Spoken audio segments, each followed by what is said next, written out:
kita semua dalam keadaan sehat walafiat. Amin. Sebelum kita memulai pembelajaran kali ini, marilah kita membaca surat Al-Fatihah dan doa awal belajar. A'udzubillahiminasyaitonirrajim.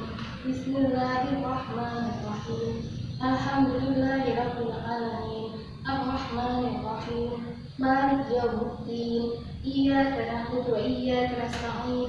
Ihdinas siratal mustaqim. Siratal ladzina an'amta 'alaihim ghairil maghdubi 'alaihim waladdallin. Amin. Bismillahirrahmanirrahim. Allahumma shalli ala sayyidina Muhammad wa ala ali sayyidina Muhammad. Walhamdulillahirabbil alamin. Allahumma ya man huwa fi ilmihi muhit, wa ya man huwa fi majalihi munir, wa ya man huwa fi lutfihi syarif, ya Hannan, ya Mannan, akrimna bi nuril fahmi, wa ahbibna min hurmatil wahmi, warzuqna fahman nabiyyin, wa hibbal mursalin, wa ilhamal malaikatil muqarrabin, bi rahmatika ya arhamar rahimin, walhamdulillahi rabbil alamin. Marilah kita sejenak melakukan Quranic Immunity.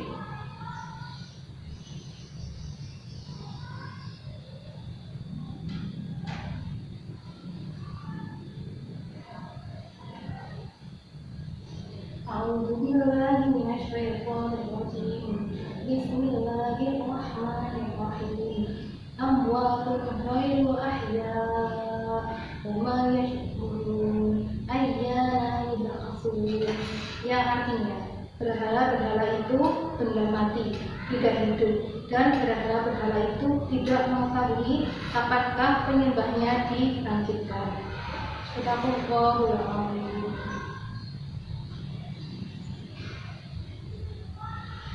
Pada hari ini kalian akan belajar tentang materi peran pelaku ekonomi dalam kegiatan ekonomi. Tujuan pembelajaran hari ini yaitu siswa dapat menjelaskan kegiatan ekonomi. Siswa dapat menganalisis pelaku kegiatan ekonomi. Siswa dapat menganalisis peran pelaku kegiatan ekonomi. Selanjutnya kita akan belajar tentang kegiatan ekonomi. Sudahkah kalian tahu tentang kegiatan ekonomi itu apa dan apa saja jenisnya? Nah, marilah kita mempelajarinya. Kegiatan ekonomi dibagi menjadi 3, yaitu ada produksi, distribusi, sama konsumsi. Nah, sekarang kita akan belajar masing-masing perbedaannya. Yang pertama, ada produksi. Produksi yaitu kegiatan menghasilkan barang atau jasa atau menambah nilai guna barang atau jasa. Yang melakukan kegiatan produksi disebut sebagai produsen. Nah, contohnya seperti apa? Misalnya penjual bakso. Mereka menghasilkan bakso itu sendiri, memasaknya sampai jadi kemudian dijual. Itu termasuk sebagai produsen. Mereka menjual makanan. Ada juga produsen seperti perusahaan Honda sepeda motor.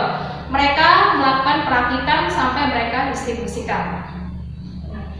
Contoh barang produksi yaitu ada produksi barang konsumsi seperti tadi, makanan. Ada juga contoh barang produksi seperti sepeda motor. Nah, sudah tahu ya untuk kegiatan produksi. Sekarang yang kedua, kita akan belajar tentang kegiatan distribusi. Nah, apa itu distribusi? Nah, jika tadi kita sudah belajar produksi, sekarang kita akan belajar distribusi. Distribusi yaitu kegiatan menyalurkan barang atau jasa dari produsen ke konsumen. Nah, seperti apa? Misalnya, distributor LPG. LPG itu yang produksinya siapa? Pasti Pertamina, milik pemerintah. Nah, LPG itu diproduksi oleh Pertamina. Nah, nanti saat diproduksi pasti akan ada alurnya sampai LPG itu bisa digunakan oleh rumah tangga. Misalnya ketika ibu kalian memasak, otomatis kan menggunakan LPG.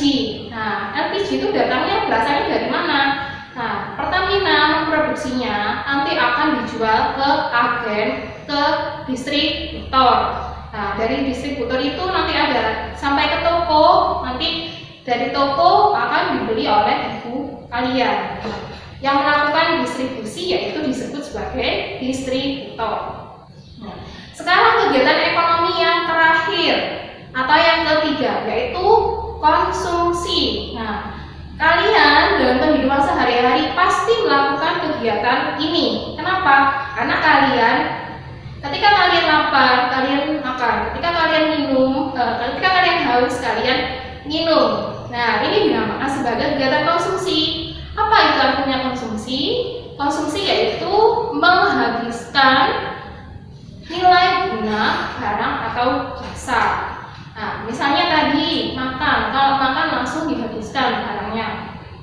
Selanjutnya kalau misalnya jasa, sekarang ini kan ada ojek online ya. Ketika kalian mau membeli makanan, tentu kalau malas kalian harus pesan dulu online bisa. Terus sekarang juga ada belanja online. Nah, itu salah satu jenis kegiatan konsumsi. Orangnya siapa? Disebut sebagai konsumen. Untuk lebih jelasnya, mari kita simak video berikut ini. Berikut adalah proses perakitan motor Honda di pabrik Cikarang. PT Astra Honda Motor terus berupaya memenuhi kebutuhan dan ekspektasi dari masyarakat lewat berbagai produk sebagai alat transportasi sehari-hari. Lewat pabrik yang ada di Cikarang, telah lahir jutaan sepeda motor jenis Honda. Pabrik hanya butuh waktu sekitar 5,5 detik untuk melahirkan satu unit sepeda motor yang baru. Tiap 22 detik ada 4 sepeda motor yang selesai dirakit dari 4 pabrik Honda Motor, yaitu di Sunter, Pegangsaan, Cikarang, dan Karawang. Selamat datang di Banjarmasin, kota seribu sungai. Jika kau pergi ke sini, pasti langsung teringat sama pasar terapung yang mendunia itu. Tempat suku Banjar berasal. Sekarang aku sudah tinggal di sini karena bekerja jadi dosen di Universitas Lambung Mangkurat. Pasar apung ini salah satu favoritnya.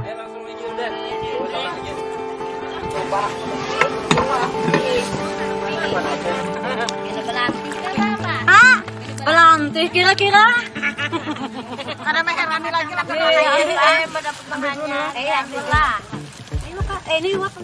Di Indonesia, pasar unik ini ya hanya ada di Kalimantan Selatan. Lokasi Lokbaitan memang bukan di Banjarmasin, melainkan di Kabupaten Banjar. Tapi, yang mau berkunjung tetap harus naik ojek perahu dari Banjarmasin. Usia pasarnya sudah tua sekali, kira-kira 500 tahunan. Siapa aja bisa datang, kapan saja dan berdagang di sini. Kadada asuran khususnya, Pang.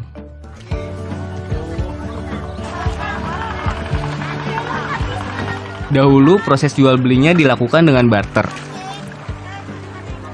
Sekarang ya sudah pakai uang, tapi kadang masih bisa kita lihat proses barter antar pedagang. Sekarang kita akan mempelajari tentang pelaku kegiatan ekonomi beserta perannya. Adakah yang sudah tahu pelaku kegiatan ekonomi itu ada siapa saja dan ada berapa? Nah, mari kita pelajarinya. Di sini pelaku kegiatan ekonomi yaitu ada 4. Yang pertama ada rumah tangga konsumen atau RTK. Yang kedua ada rumah tangga produsen atau RTP. Yang ketiga ada rumah tangga pemerintah atau government atau disingkat dengan RTG. Dan yang terakhir ada masyarakat luar negeri atau disingkat dengan MLN. Nah, masing-masing perannya apa saja? Nah, mari kita baca. Lebih jelasnya tentang contoh peran pelaku ekonomi, mari kita simak video berikut ini. Pemulihan ekonomi nasional justru mencadangkan anggaran terbesar, yakni 150 triliun rupiah. Disusul oleh jaring pengaman sosial serta insentif perpajakan dan stimulus kredit usaha rakyat. Jaring pengaman sosial disiapkan mengingat aktivitas ekonomi terpukul di tengah pembatasan sosial. Bantuan sosial akan diterima. 10 juta keluarga melalui program Keluarga Harapan. 20 penerima melalui kartu sembako. 5,6 juta orang melalui kartu prakerja. Pemerintah juga mencadangkan dana 25 triliun rupiah untuk pemenuhan kebutuhan pokok. Selain itu, pemerintah membebaskan pembayaran tarif listrik bagi 24 juta pelanggan listrik 405 volt ampere. Sedangkan bagi 7 juta pelanggan dengan daya 900 volt ampere bersubsidi, hanya perlu membayar 50% tagihan. Kebijakan ini berlangsung selama 3 bulan. Yang datang dari Cina ini mendarat di Terminal Kargo Bandara Soekarno-Hatta, Tangerang, Banten. Pesawat ini membawa bantuan alat kesehatan tahap kedua untuk Indonesia, yakni berupa masker dan alat pelindung diri bagi tenaga medis. Secara simbolik, Menteri Pertahanan Prabowo Subianto menerima langsung bantuan yang diserahkan oleh Duta Besar Cina untuk Indonesia, Xiao Qian. Pelajari materinya, selanjutnya kalian akan mengerjakan tugas. Tugasnya berupa soal pilihan ganda. Tugasnya nanti bisa kalian kumpulkan di link di bawah ini. Demikian tadi untuk pembelajaran hari ini. Marilah kita akhiri dengan membaca doa akhir belajar dan surat Al-Asr. A'udzubillahi minasyaitonirrajim. Bismillahirrahmanirrahim. Allahumma sholli ala sayyidina Muhammad wa ala ali sayyidina Muhammad walhamdulillahi rabbil alamin. Allahumma inni astaghfiruka ma 'allamtanihi fardhu ilayya inda hajati ilaihi wa la tunsinihi ya rabbal alamin. Bismillahirrahmanirrahim. Wal 'asri innal insana lafi khusr illa alladziina aamanu wa 'amilus sholihati wa tawassaw bil haqqi wa tawassaw bis sabr. Shadaqallahul 'azim.